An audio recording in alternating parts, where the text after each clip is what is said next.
Welcome back to the On Business podcast. With tons of experience in different industries in Canada and the United States, Danielle and Brandon give you real talk, no nonsense expert advice about running and owning successful companies. Here's your host, Danielle Jenkins and Brandon White. Wonderful. Danielle, why don't you start officially? Sure. Okay. Well, everybody that's listening, welcome to On Business Podcast.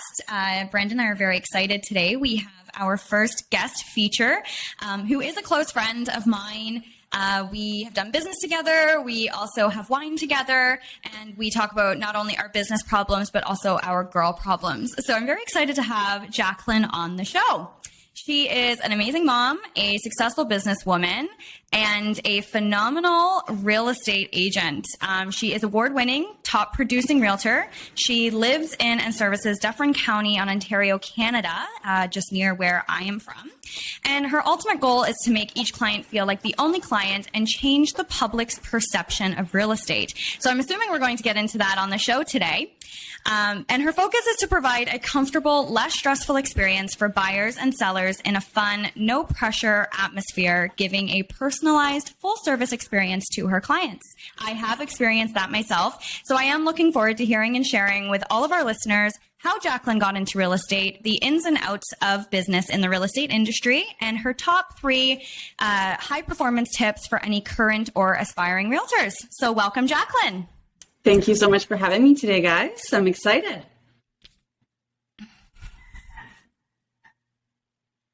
Yeah, Jacqueline, welcome to the show. For listeners, I dropped in this morning before we started recording, and Jacqueline and Danielle had a lot of energy. And I assumed I don't know if it may be Friday. Danielle said it's just my demeanor, but I'm excited to have you on the show. I know Danielle and I have been talking about it.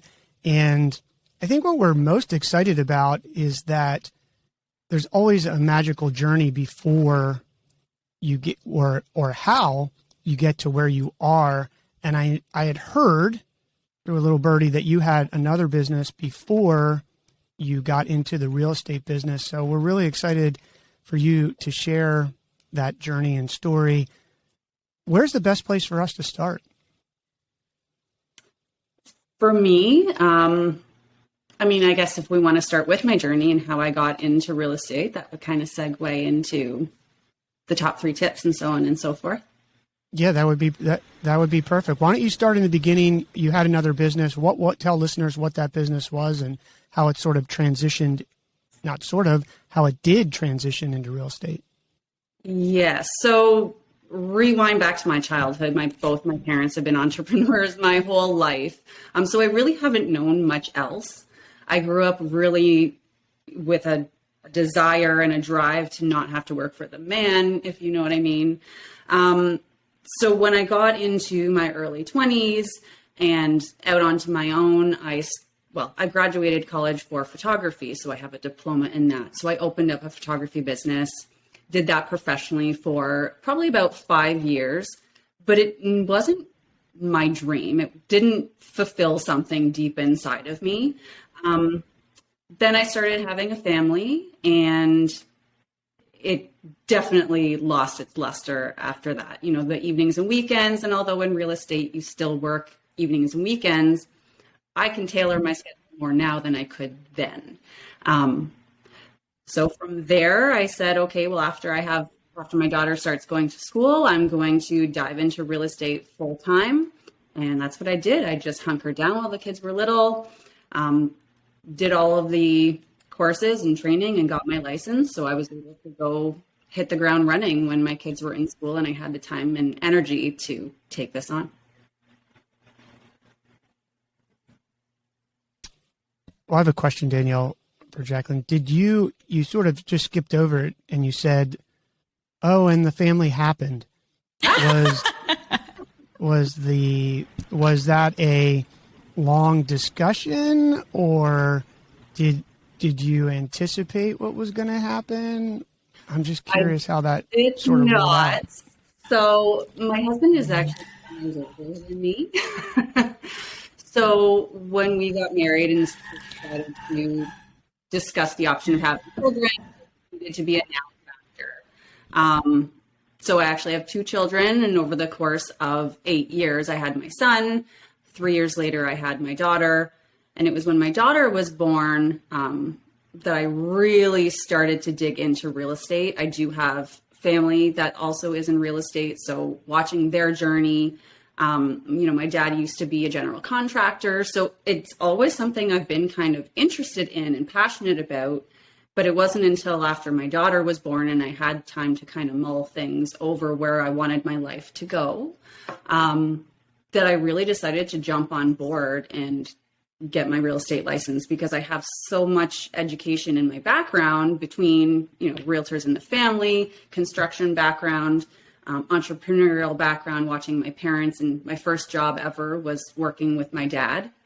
He was in auto appraisals. So I would sit, and it's a very similar industry. I would sit with auto traders for hours and hours. That was my first job, was going through, looking for the vehicle that he had to appraise and coming up with an approximate value.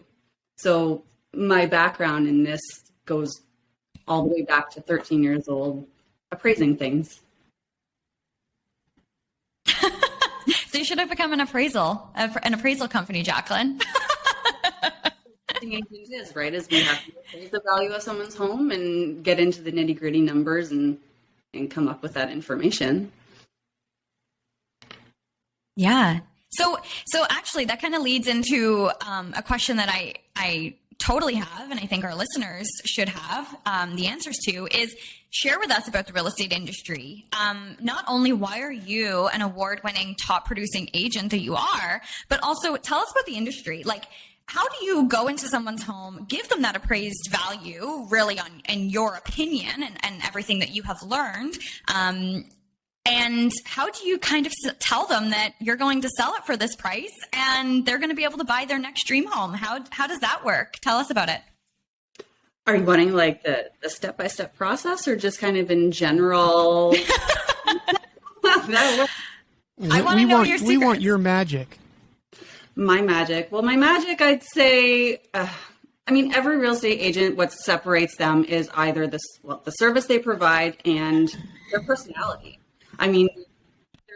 We're a dime a dozen. There are so many real estate agents available, but what you should be looking for and why my clients pick me is my energy. I have a quirky personality. I'm loud, but I'm also transparent. I communicate probably more than I should. And my boundaries between the professional and personal level, I don't really treat clients like they're just clients. I want them to become my friends. I want them to feel comfortable coming to me and discussing things with me. That's one thing I want to talk about maybe a little later, but now is a good time, is so many people will say that they felt that they couldn't reach out to their agent, or they felt like they were bothering them with questions. And that really upsets me. When you're handling someone's biggest asset, well, it's usually their biggest asset, you should feel totally comfortable at any time reaching out to them, shooting them a text, 9:00 at night, being like, hey, how'd that show? And whatever the situation may be. So journey for my clients is usually they'll reach out to me one way or another. I will set up a good time and place. There is a ton of research that goes into the back end, and that's the benefit of choosing someone that works locally. That's something you'll hear me say and repeat a lot in my social media content, and probably throughout this podcast, is finding someone that's local to either where you're selling or where you're buying, because they are such micro niches. Especially, Danielle is in the Orangeville area. I'm in the Shelburne area. We're only 20 minutes apart, but they're completely different markets. So it's gathering up all of those tidbits of information, what's happening right now in real estate, coming up with that approximate value. And usually people have a pretty good idea to begin with. There's so much information available online, calculators and House Sigma and things like that, where they can see what things are selling for. So it's not usually a big surprise, unless we land in a market like we're in right now, where maybe not everyone's expecting that it has gone down as much. But it's all in how you present. Yeah, for sure. And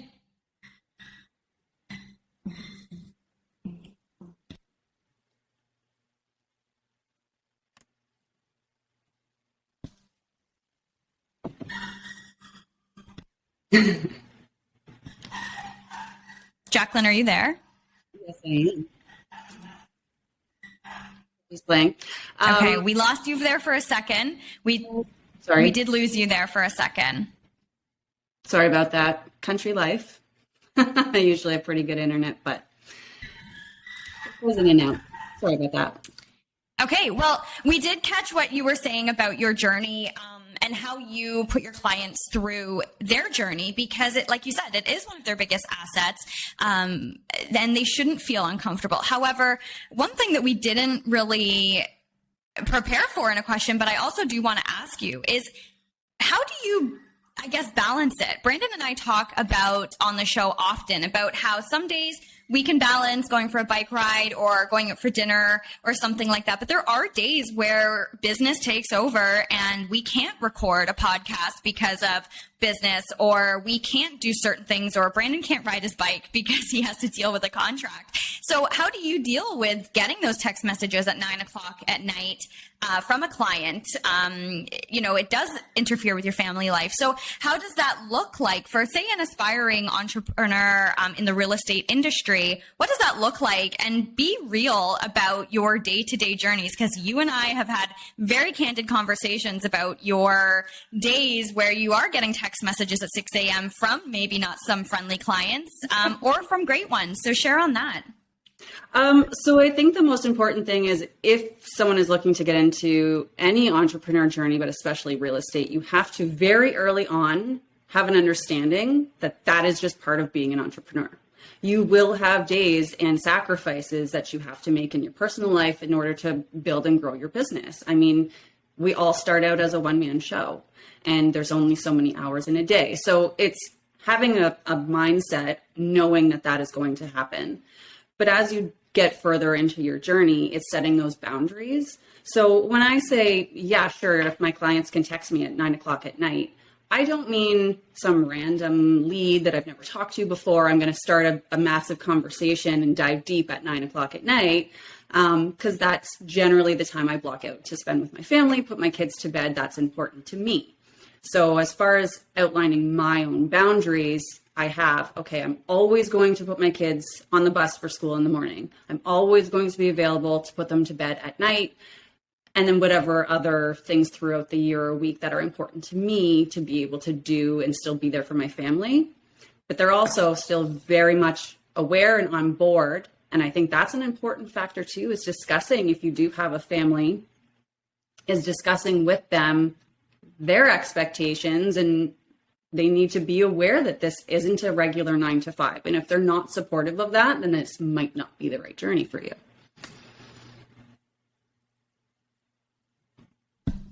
Because we all know. I love that. I could see Brandon sitting there kind of smiling and nodding his head, because we have talked often, both Brandon and I, we don't have children. So we have spouses, but we don't have children. And our entrepreneurial journey can look a hell of a lot different to someone else, because your important things are your children and your husband. Obviously, my husband is also important to me, but we are both business owners and we both make time for work along with each other. So I could totally see how it's very important for you to share with your personal clients, that you do have children, because maybe somebody that is looking to buy a home wants somebody maybe like Brandon and myself, who are in the real estate industry, that don't have kids and are with them 24/7, to be able to assist with our clients' needs. So I could see Brandon kind of shaking his head and smiling a little bit there. So Brandon, share a little bit on your insight on that in regards to being an entrepreneur with no children compared to Jacqueline's journey. Well, candidly, I don't really know how people with kids do it. I think it's incredibly hard. I've said this before, but one of the most productive people that I have ever worked with was a lady who I worked with in our service business. It was software engineering and really people business, consulting business. And she could do more in 90 minutes than I could get done in 5 hours. And it was a real awakening for me. Not that I'm not a productive person, but she was just so productive. And I knew that she was productive because in that business, sometimes we had to write proposals, and these proposals are long. It's a very arduous process. And she would come out of these blocks of time with this incredible amount of work. And I would always just think to myself, holy cow, how did she do that? And one day I actually walked in her office door was shut. And I was like, hey, can you just explain to me how you do this?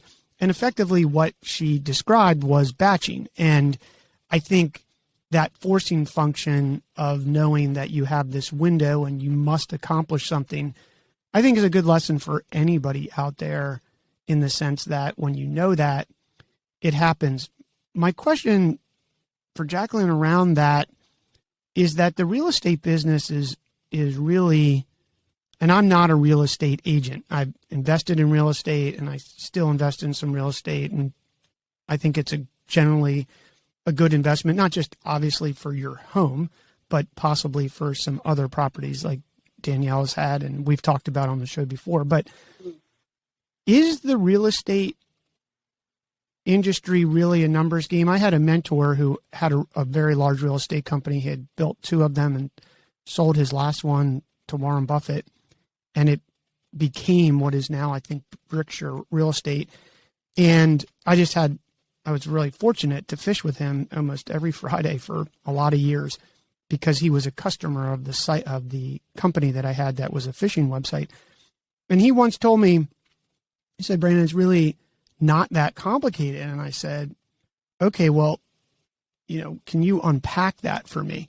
And he said, of all of the real estate agents that we have, I tell them if you show 30 homes, you're going to get one. And is that the type of approach that you take? And what sparked this question is because you said, hey, at 9:00, I'm not going to get back to someone. And for someone who doesn't have kids, I'm like, oh, Jacqueline, you got to respond within like 30 seconds. If you don't respond within 30 seconds, you're like, not, and I'm making this up, but the math on return when someone has an inbound is pretty, they know from the statistics that the fall off after that can happen. So how do you sort of approach this? That it's a marketing life balance question is really what that is. That's a great question. So I'll go back, rewind, and say it really depends on where you're at in your journey. But for me, my family was a non-negotiable. Now, if I'm working a deal with a client, their house is listed, say we have an offer on the table or an offer comes in at 9, 10, 11 o'clock at night, I absolutely will respond immediately and be there for my clients because that's what I'm hired to do. However, for me,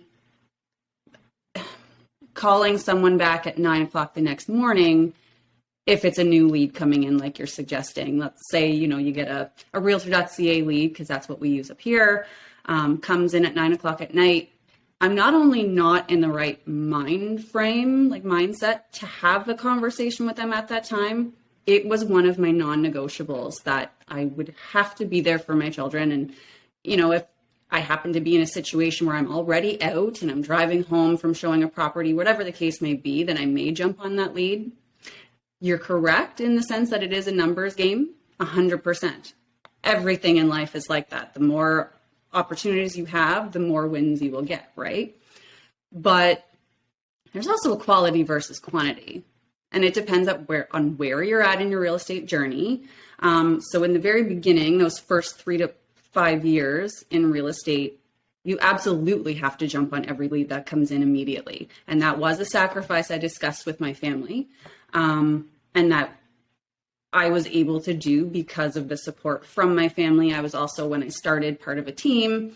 So there were other aspects that were easier for me, and I just had to follow up with leads that would come through for the buying end. However, now that, fast forward 5 years into my career, it really does become, that whole being your true self. I know Danielle talks about that all the time as well. And the more you learn the business side of it, the more you can bring your true self into the business and people will come to you. So I'm at a stage in my career now where the people calling me are almost all referrals. It's like a 90% referral based business. And anyone in real estate, that should be their ultimate goal, is to get the referral repeat business, because they are reaching out to you. They know you. They already have a trust in you. So if you call them back the next morning and be like, hey, I got your message last night, or even a quick text back at 9 saying, sorry, I'll reach out to you at 9. Are you available at that time? Or what's a good time? All depends on what your style is. But I find most people really respect that. If I'm honest and just say, listen, I was with my family. So sorry I wasn't able to get back to you right away. Do you have a few moments to chat? It's all in how you approach it. Makes you a real person. I think that's fair. One thing, rewinding, I had made a note was you said that you like to engage with your clients and become, I'm using the word friends, but that's hard to accelerate. But my experience, I'll tell you from some real estate agents, and when Danielle and I were talking, I know you do this, and that's what really makes you great. And I want you to talk a little bit about that. But I've had these real estate agents that I walk into a house and I've got 5 questions, and they can't answer the questions. Like, is this forced air heat, or is this a furnace, oil furnace? I'm just using that as an example, and that's a very United States East Coast thing. I don't know about in Canada. Here on the West Coast, I'm sorry? I said my old place had an oil furnace. We have that here too.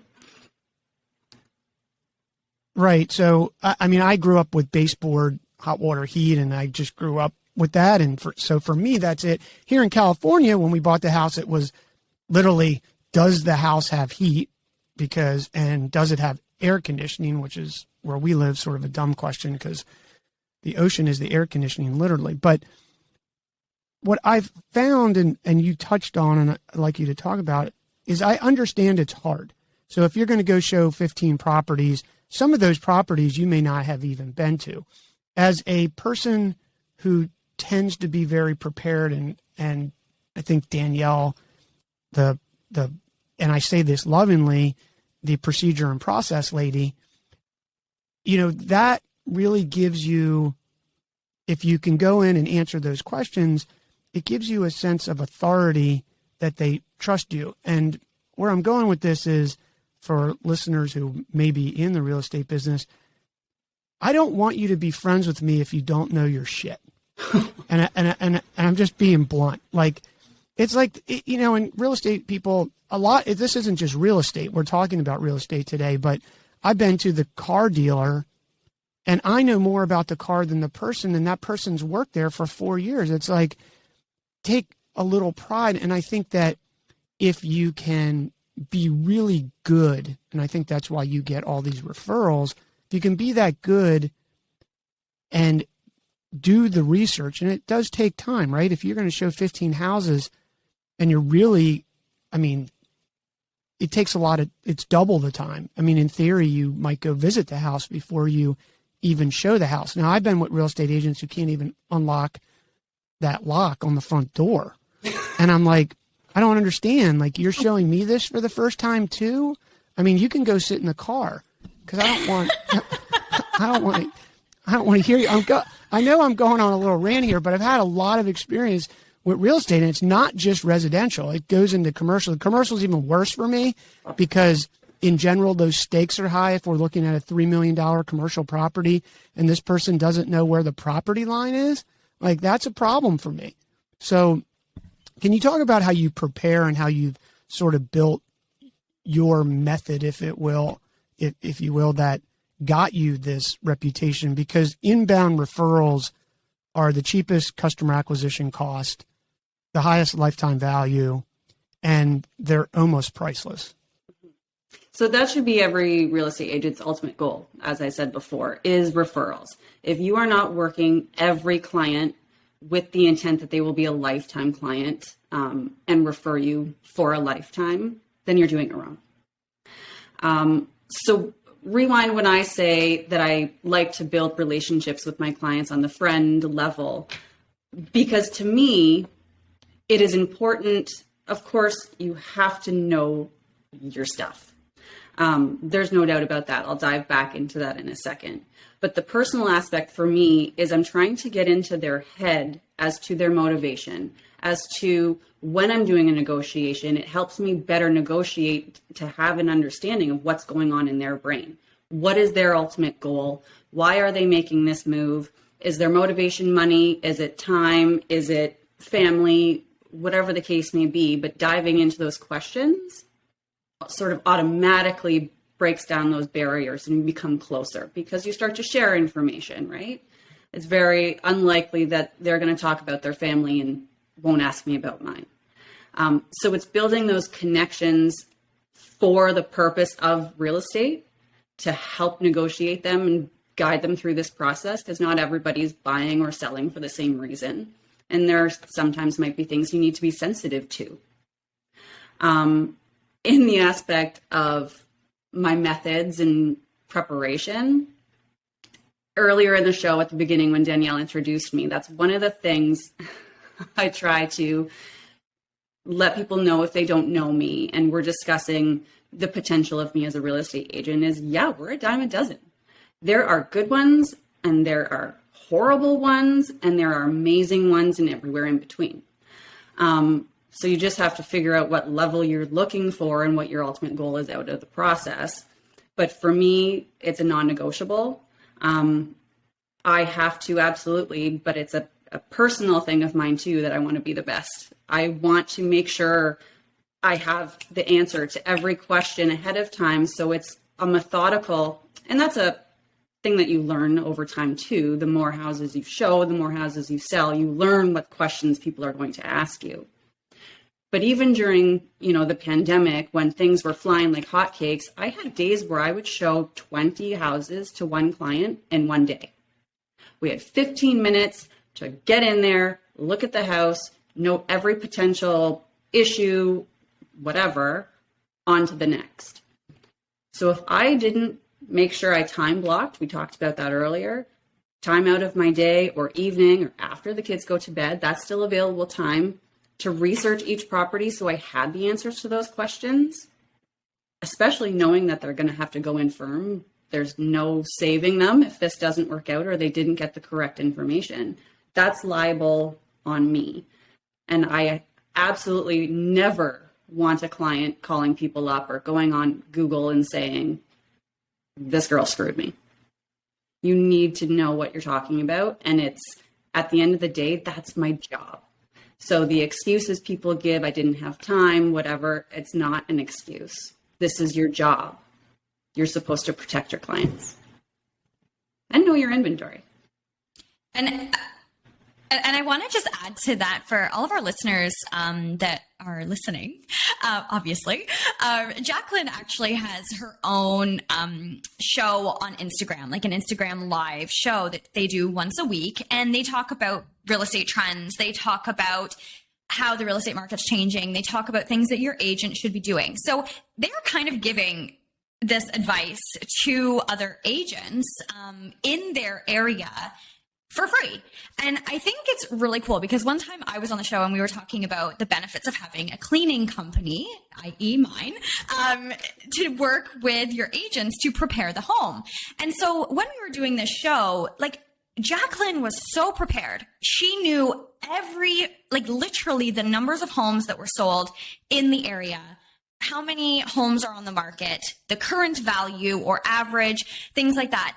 And I think that's phenomenal to know. But on top of that, she's also with the trends of real estate. So when Jacqueline just said that, you had to go in firm during COVID, I think, Brandon, I was telling you about that and how the market is so crazy or was so crazy here, where literally people were talking to Sergo for a mortgage, getting a pre-approval without Sergo even knowing anything, and them going to Jacqueline and go, oh, my mortgage broker just told me that I was approved for $900,000. We're going to put in an offer now. And Jacqueline literally has to know absolutely everything because they have about 3.2 seconds to put in a deal, know what they're approved for, and get an offer. And they're having to put in an offer $200,000 more because the market is so crazy. So if Jacqueline didn't know her shit, that would be really detrimental and could cause potential lawsuits, like could come back on Sergo. Like there's just so many things in this equation.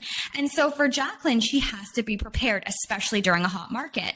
And so, you know, on the show that they have on Instagram, they talk about all of these things. So if you're a real estate agent in the Dufferin County area, I mean, I would recommend following their Behind the Signs show, because they will give you free advice for any real estate agents, any numbers and stuff that you need that you're unsure of. You definitely should follow, because they do know their stuff. But that's what's being a great agent that Jacqueline has done. That is part of her procedures and processes that Brandon just noted, that has made her so great, because she knows her shit. And especially during a hot market, and even now, it's not necessarily a hot market, but the market has drastically changed and kind of going back down to normal. So now people should be spending that time doing those additional things that Jacqueline was talking about. So I'll let you go into that a little bit more, Jacqueline, about, again, the things that you do to be better than the rest and to dominate your industry like you're doing.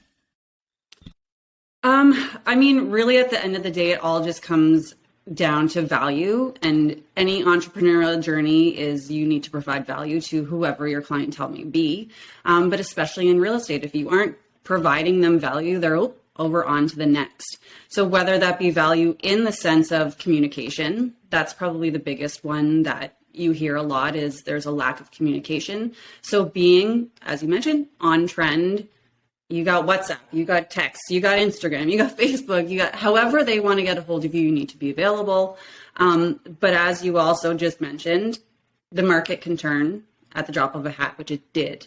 I know in the States, you guys were experiencing a very similar volatile market, and you also experienced the same shut off as we did. For us, it was April 1st, those interest rates increased and our market went flat.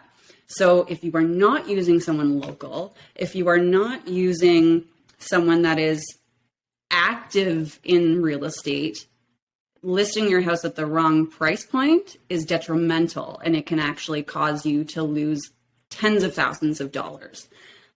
So yeah, sometimes we might go through a journey of figuring out what that new value might be, but that all plays into those systems and the research and educating your clients on what's moving and why. But I think the why is what's so commonly missed. Digging a little deeper into systems and preparation and stuff, it all goes back to time management, which we started this discussion about, is time blocking and making sure that you're working in your business as much as you're working on your business. It needs to be a 50-50. And it's so easy as an entrepreneur to get lost in your business, but you have to be diligent. You have to be disciplined and make sure you take the time, because if you're just flying by the seat of your pants, people will catch on eventually. I have a question for Jacqueline. What do you do? I know you've said, and we talked about it, that you get referrals and that was the goal. But buying a house specifically is one of these things where it only happens so often. Some people move more than other people and whatnot. But you have to be memorable at that moment when this big thing happens. So can you talk about, do you do these outbound marketing efforts where you mail people within your XY zip code and say, we get these here in California? I haven't bought a house here. I am looking at a lot, but the market really, I would say, may be slower, but is different here in California, at least Northern California and the Bay Area, mainly because it's an inventory issue here as well. So there's not as much inventory, so you have this dynamic of supply and demand that keeps prices high. Not to mention in the Bay Area, at least, for the most part, I'm being general, there's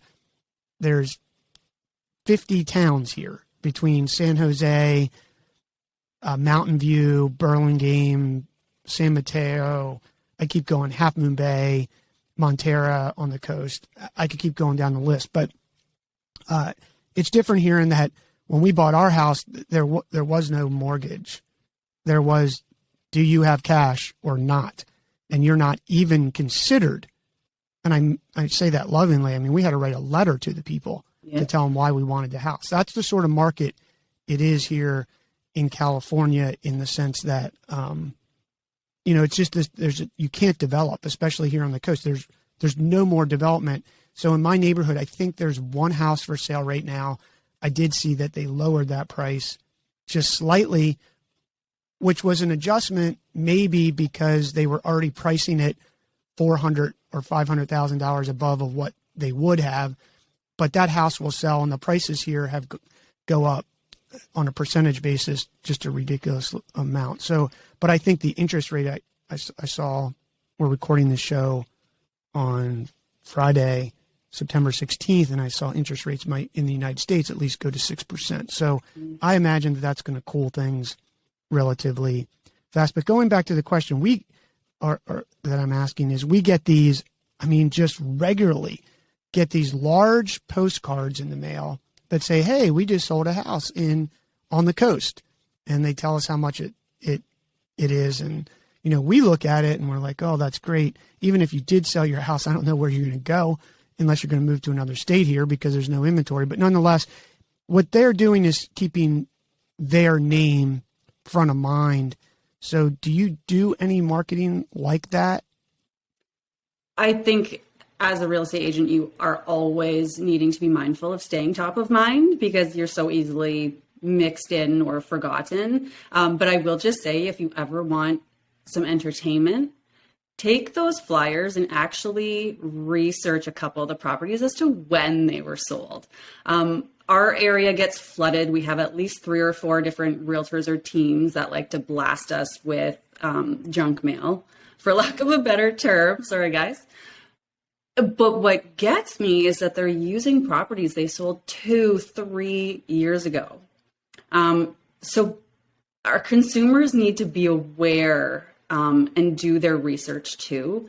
It's not always the one that has the most signage and the one that has the most billboards is the most successful agent in your area. Another question I'll pose is, do you want to work with the busiest realtor in your area? Because often they are so busy, they don't have time to get to know the personal side of the transaction, nor do they have the time to entertain those late night phone calls when you're feeling anxious because nobody's come to see your home, or you're having a listing presentation tomorrow and you want to know what that looks like. So there's a lot of research that should go into hiring a real estate agent. But back to your question about ads, personally, I don't do the mailers because I know exactly where they go. And I'm an environmental lover. I hate wasting all that paper. So most of my stuff is digital. Any good realtor that wants to maintain a referral business, of course, you have to make sure you make that very memorable transaction to the client initially. That's just on you in the service you provide. Nothing will outdo the service you provide your client. You can be the quirkiest, funniest person in the world, but if you don't give them a good experience, they're not referring you. So personally, I like to stick to things like Danielle, she loves her systems. You have to have systems in real estate. You have to have a newsletter, and that might be going to the wayside. But again, it's that way of not only educating your clients and providing that value, it's a touch point. It's a way of reaching everybody in your database, whether you worked with them before or you've never even had a conversation on the phone, but they've signed up for your newsletter. So it's a way to connect with those people. And then, of course, you have social media. And if you're not on social media, you're dead. So my social tends to... When you say newsletter, just for listeners, you mean email newsletter, right? Correct. Sorry. Yeah. Like a monthly email newsletter blast. The odd time I'll email out a blog post if I feel that it's something that would be very valuable at the time. So I posted one this morning, for example, about if your real estate transaction falls apart and what happens to the deposit, what happens in that scenario, because there's actually even a lot of real estate agents that have no idea legally what happens, and they just defer you to a lawyer. But as a real estate agent, as a good one, you should probably know and be able to advise your client ahead of time, should this happen, these are the steps, and this is how we can protect ourselves. So that one, for example, because it's a question I've gotten a lot recently with the amount of deals that had fallen apart here, simply due to the price adjustments. So I emailed that out and said, here's some free information, whether you want it or not, do with it what you will, but at least now you are educated. And if you're not working with me, that's totally fine. I'm not for everybody, but now you can go back to your agent and say, listen, am I protected in this way? I think that's great advice. I know Danielle has a question, but I have one more question. What is the number one question that you get over all the years from I already know that one. Home buyers who are looking at homes? Home buyers? I already know that one. Well, home sellers. Yeah, home buyers. They always just jump right onto commission because they think that at the end of the day is the most important question. Which that could be a whole nother podcast. Well, I jump onto that question too. It's important, isn't it? Because, but it's set these days still, isn't it? Commission? No. When you list a property, that's generally, at least in Canada, the seller is the one who pays the commission to both agents. But that's not the most important thing. Usually agents that charge a higher commission end up getting you more money for your property. So the percentages and the numbers of this business, what's going behind that commission is the more important question. So personally, there's a lot of agents out in our area that will say that they offer staging consultation for their commission, that they do photography, that they do a video. Everybody does that. What do you do? What is different about what you're getting for that 5%? So personally, I clarify, it's the transparency. First of all, you're going to get top-notch communication. You're never going to be sitting, sweating, wondering what's happening. Second, it's going to be a comfortable experience. You never want someone to feel hesitant to pick up the phone when they have that question for so many reasons. But also it's things like, well, did you really realize in that other package that they're only giving you a consultation for staging? They're not actually staging your home. That falls on you, an additional cost to you on top of the 5% if you want your home staged. And then how are they doing photography? How many $1 million properties do we see with horrible photography? You can tell they took it with their cell phone. It's embarrassing. But to me, I don't care if your house is $500,000 or $5 million. It's also my portfolio at the end of the day. So you want to find someone that's using the commission to invest in your listing, which in the end results in you getting more money for your property. So that's, to me, the more important question is, where is it going and what is it being used for, instead of what do you take home at the end of the day? And I love that you touched on that, Jacqueline, because Brandon and I talk a lot on this show about branding, and whether it's you're branding yourself or whether you're branding your company or your business, we talk about it all the time. And just down to what you just said about taking those pictures on their cell phone on a $5 million home or even a $500,000 home, at the end of the day, it represents the agent. When they see something on Realtor.ca or MLS that, is a property and your name is associated with it, and the pictures are fuzzy and the home is filthy and cluttered and looks awful, it is a representation of you at the end of the day. So you being a top producing agent obviously know that. And for any of our listeners who are thinking about being in the industry or are in the industry, write that down, because that's very important, especially when it comes to branding your brand as an agent. But I just want to touch on something, actually. Again, one time when I was on the show that Jacqueline does on Behind the Sign, her and her other colleagues were chatting about what they do with their commissions. And again, what your agent should be doing for you. The biggest thing is now is the prices were so high that people are getting, $30,000, $40,000 a transaction.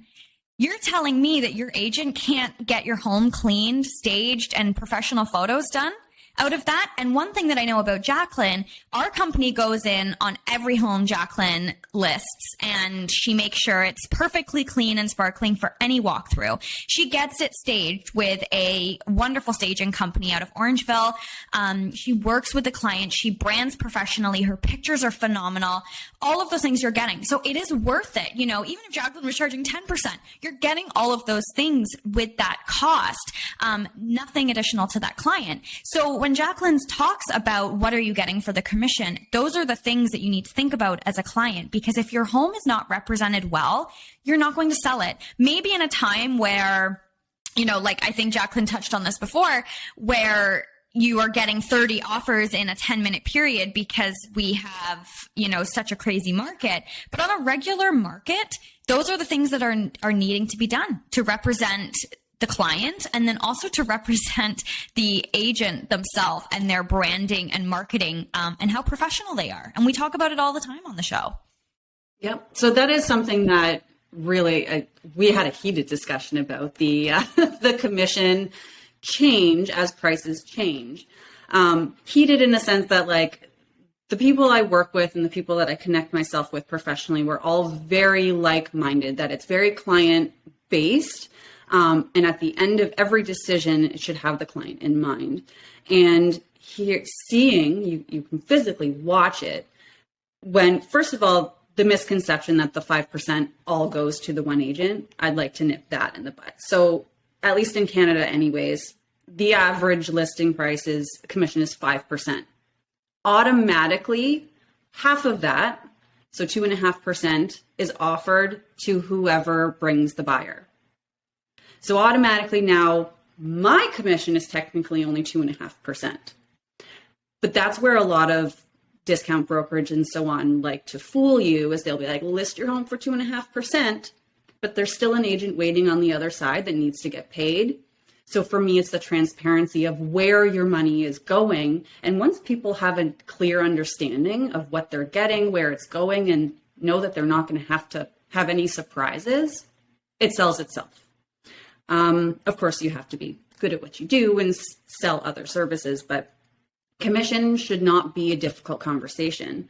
But where it really upsets me is, it used to be a lot less. I mean, 3 years ago, the average home was $500,000 in our area. So now they're $1 million, which means our commission has doubled. If, as a professional, I am not budgeting myself to invest properly in my client's property, then you're doing it all wrong. Now, it's hard in the beginning if I'm going to gear this towards potential new agents.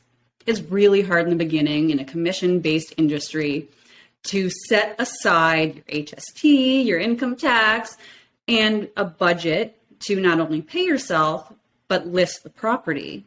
But if you don't have a budget to list the property, you've got nothing. And you're not going to get that repeat business because, again, I'll use that word portfolio, going back to my photography days, is that's exactly what it is. People are researching you. It's a digital age. People can Google you and find everything you've done, good or bad. So if you have some things in there that aren't showcasing you in the best light, it's time to sit back and reevaluate how you are utilizing this money. And that's, I'd say, one of the hardest things as an entrepreneur is managing your money. I think. What do you mean by that? Sorry? What do you mean by managing your money? One of the hardest things for entrepreneurs is to manage your money. Is that you mean manage your business money or the money you make, or both? All of it. All of it. One of the worst fears, because I've seen it, or misconceptions is you need to have obviously a general business background, which most real estate agents don't. It's a 6-month course and you're licensed and off you go and sell real estate. You don't need to have a background in business management, but going to talk to an accountant, setting up separate accounts, and being prepared for the tax man. Like, I heard a story the other day, I was listening to a different podcast And she was telling a story about an agent that had a rocking year, did really, really well, went on all these vacations, bought a new vehicle, but did not set aside the funds for the income tax and HST and to pay yourself monthly. It's like you get a big check for $25,000, whoop, whoop, I'm going shopping. But it cannot be that way, as exciting as that first check may be. You have to prepare that this is a market where it turns on and it turns off. And you need to prepare for when it turns off. Because if you get a new listing, but you have no money to prepare and promote that listing, then what? I've seen, unfortunately, too many agents go bankrupt for lack of preparation. The tax man will find you. Well, and not only the tax man, but like you said, down to investing in your business. We talk about this all the time, and, you know, not having the money to be able to invest in your business, to brand yourself, brand the homes. And obviously we're talking about real estate right now, but it's applicable to all businesses. And Brandon and I talk about this in all journeys when we're talking about how we all got started.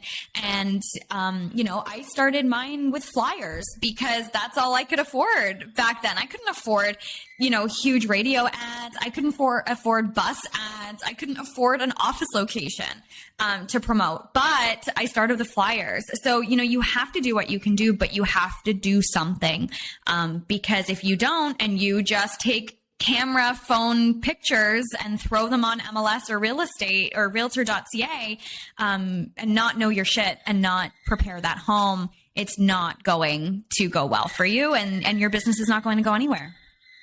Knowing where to invest in your business is important too, right? I mean, especially when you're starting out, there's so many systems that cost a lot of money, or there's advertising, and you can't do both, like you just said.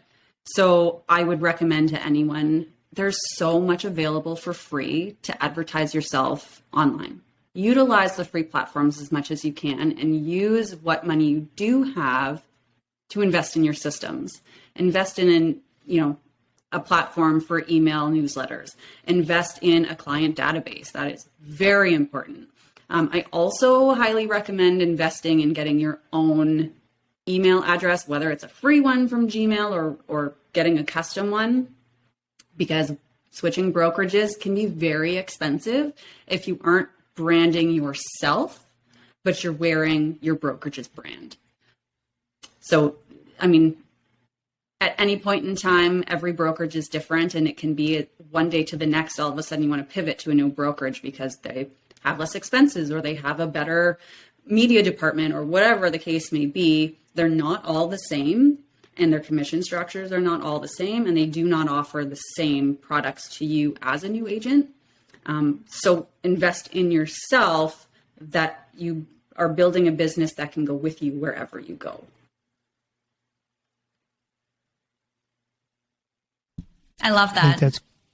That's great advice. I want to say that I think your point about, I think that's the case, real estate agents and a lot of professions, is they teach you how to do the profession, or at least give you the nuts and bolts, but they don't actually teach you how to build a business plan. That's effectively what we're talking about.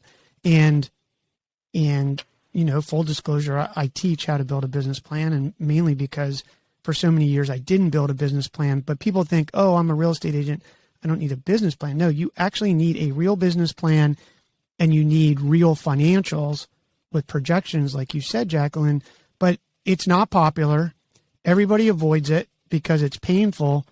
But without it, you could be on a profit and loss basis, wildly profitable, and go broke. Mm-hmm. And, you know, your story, I'm just reiterating it for listeners, because here in the United States yesterday, the extension deadline was our business taxes were due yesterday.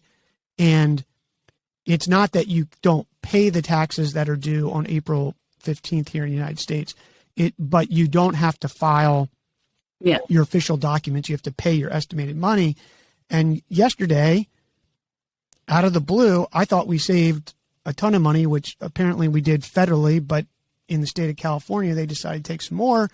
So we had to write a multiple seven-figure check. And, you know, the first thing I did was told Yvette that we need to get the hell out of California. But then my rational mind kicked in and I said, there's no other place on earth that has this weather. There's no other place on earth that has a technology epicenter, which for me in my business is pretty important. And there's no other place that I know that you can get that weather with the view of the Pacific Ocean. So the sunshine tax became hard to swallow, but I swallowed it. And I can remember what it is because, Jacqueline, as soon as you said this about paying those taxes and that story that you shared, I remember exactly. I was walking up the stairs and Yvette's office is in the house. My office is a studio outside the house in a separate structure. But I was walking upstairs and I just said, I was like, well, just thank God we live below our means. And it's not just below our means, is we actually had the cash to write the check. And I think, I'm harping on this for anybody listening, but Jacqueline, your point is really important. You get a commission check. You just sold a big property. You made 25 grand and you feel rich. Well, depending on what income bracket you're in, at least $10,000 of that, I don't know, we call it Uncle Sam. What do you call it? Uncle, do you have an aunt or an uncle up there in Canada that you pay the government? No, we just call it the effing government for taking our money. All right. Well, Aunt Canada is going to take at least 10 or 12 grand of that money, and you better sock it away somewhere because you will be inclined to spend it, not because you're not a good businessman, it's just a human nature, but with a business plan and going through a shutdown every year and planning out what your marketing is going to be, I think you can do that. And I think for real estate agents, I don't want to say it's boom or bust, but it feels like the highs are high, the lows really go low, and you sort of have to figure out for that medium. I think over the last 10 years, at least it's been generally since 2008 and sort of came back in 2011, it's sort of been, going well. I know it got hot there, but I just wanted to reiterate that point because if you don't have a business plan, you're in big trouble. Yeah, it's so true. And again, thank God you guys had the money for that tax check, but there's a lot of people that don't. It happens all the time. People have to refinance their house to pay the tax man, things like that. So it does happen. So any aspiring business owners, real estate people, or current business people or real estate agents, definitely keep in mind that you need to prepare for these things because the commission checks are large when you get them. But again, you do have to pay those taxes. And then on top of taxes, you definitely have to invest in your business like all businesses. So Jacqueline, super thankful for your insight on that. And I just want to ask, one more thing. Well, actually, is there anything that you want to share with us before we get into your high performance tips and go from there? Is there anything else you want to share for our listeners? If we were about just going the industry? Yeah, just on the topic of, because it's probably one of the biggest topics for any entrepreneur looking to start out, but especially in real estate, is recently, so within the last year and a half here in Canada, they've actually allowed real estate agents to incorporate. You obviously have to be doing a certain level of business to make that make sense for you and your business. But if you are doing a minimum of, let's say 120 is kind of the number gross at the end of the year in your business, I highly recommend incorporating. Again, it costs money. However, the benefit to me and what I found super valuable in it is not only is it protecting my business, although the liability aspect for realtors, it still falls on us, not our corporation. But it's allowed me to structure my business where I'm basically an employee. So I don't take my commission checks and go on a big vacation. I pay myself like an employee. So I get personally monthly payments. That's my personal money. I can do with what I want. The rest is in the business and it is there for tax purposes, investments. It is very difficult for a business like real estate to budget advertising ahead of time. because it all really depends on the level of business you're doing. So that has been something personally that is hard to project, but after a few years, you generally have a good idea of what your budget will be. And that's where you can then implement it into your business plan. But treating it like you're an employee from the get-go, and that goes back into the tips we're going to talk about in a minute, as your schedule needs to be the same. Is that you need to have a clear understanding that this is a full-time job, not a, oh, I have 5 minutes now, let's do some work.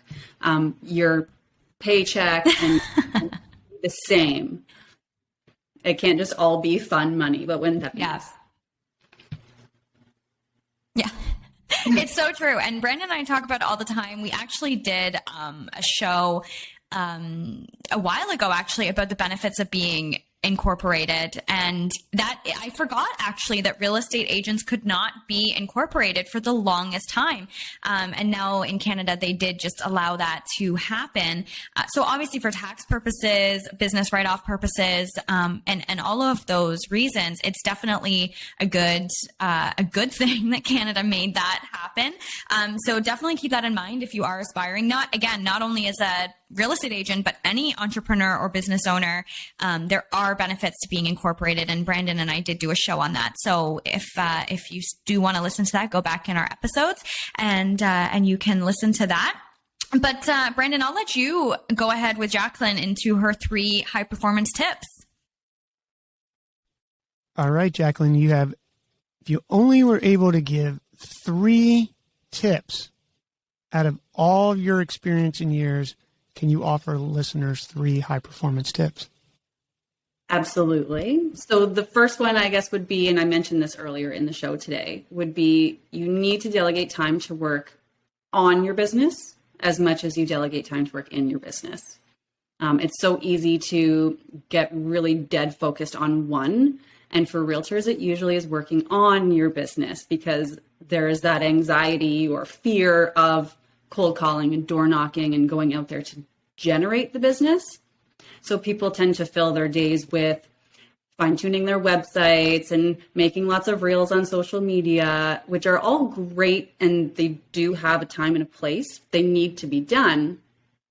But if you're not calling or attracting any clients, it's kind of for nothing. So you need to have a really good separation and time management on. And if people don't know what I mean by working on your business versus in, so working in would be calling leads, following up with past clients, going on showings, going on listing appointments. And working on your business is everything else, all the back end stuff. So make sure that that is an equal amount of time spent on both. Next one would be to remember that there is no growth without failing. Trying and not succeeding is growth. Never trying is failing. And that relates to the cold calling, the door knocking, the calling friends and family. There is always, I don't care who you are and how outgoing you are, there's always that underlying uncomfortable feeling you get about doing it, but you have to do it. And as you mentioned, Brandon, it's a numbers game. The more you do it, the more people will be receptive and the better you will get at it. So it's just important to recognize that that's not a failure as long as you're trying and you continue to try. It's a lonely business and you get a lot of rejection. In real estate, you have to be comfortable with that. Number 3 would be to be yourself, and your services are very unlikely going to set you apart from the vast competition that we have. So we've all heard that saying, it's kind of a new saying, your vibe attracts your tribe. I live and breathe that. That's where personally I saw the biggest growth in my business, is when I just said, you know what, screw it. I'm just going to be me. I'm going to stop pretending to be prim and proper. I'm going to stop pretending that I'm not loud and quirky. I always need to throw a joke in here and there. And yeah, I swear, but I'm trying to be good on the show. Once I let that guard down and really just shine through, that's when my following took off. That's when my clients, and it also just makes it a better environment for working because you're working with like-minded people that get you and like those things about you versus trying to put on a mask and, be proper and wear a suit all the time or whatever. So those are my big 3 tips. I love those 3 tips. I think those are so important, not only for real estate, but also just business in general. And I just have to add a little story in regards to Jacqueline's final tip there when she said about her being herself. So Jacqueline used to be a part of a real estate team, and Jacqueline and I have known each other for years. And she was always very professional, always on her game, always bringing her A game to the whole team, her own business, and absolutely everybody involved. And one day she called me and she told me that she was going to go out on her own and not be a part of this team anymore. And the first thing she said to me was, I'm going to rebrand and it's going to be me. It's going to be Jacqueline. It's going to be pink and white and nice cursive writing. And it's going to be all flowers and it's going to be Jacqueline. And when I saw her branding, I called her immediately and I said, Jacqueline, your branding is you. And I am so proud of you. And I can see this going exactly where you want it to go. And look at where it's gotten her now. And she has completely taken off and done phenomenal things. Again, an award-winning top producing agent because of being herself and branding herself to exactly who she is and what she wanted out of her business. So I think that was perfect. Those 3 tips were perfect for all of our listeners. I remember calling and being like, is this too girly? Am I going to make all of the men not want to call and hire me because I have pink in my logo? Danielle's like, you're insane. If they want to hire you, they're going to hire you. So I appreciate you being there for all of that. But it was a scary jump to put myself out there like that. And I think most people would feel the same, as there's always that fear of rejection. But hey, if I'm getting rejected anyway, then at least I know I put through my authentic, true self. And at the end of the day, maybe that relationship just wasn't meant to be. But there are people out there for everyone. I was hoping to have my shirt made today. I have one coming that says, I may not be for everyone, and that's okay, with my logo on the back, because I don't want to appeal to everyone. You kind of mentioned earlier, we were talking and you slipped it in there, that 6 a.m. phone call from clients that you might not want to hear from. I never want to experience that again. I have taken on too many clients that I knew from day one were not the right fit for me. But in the beginning, sometimes the experience and the money at the end of the day seems worth it. But I promise you it's not. I think I didn't even make any money off of it. It was just such a headache. Yeah. And we've talked about things like this on the show before, where you sometimes have to fire a client because it's just not worth it. But it is hard in the beginning when you try to take on every single client to build your brand, build your business, make the money.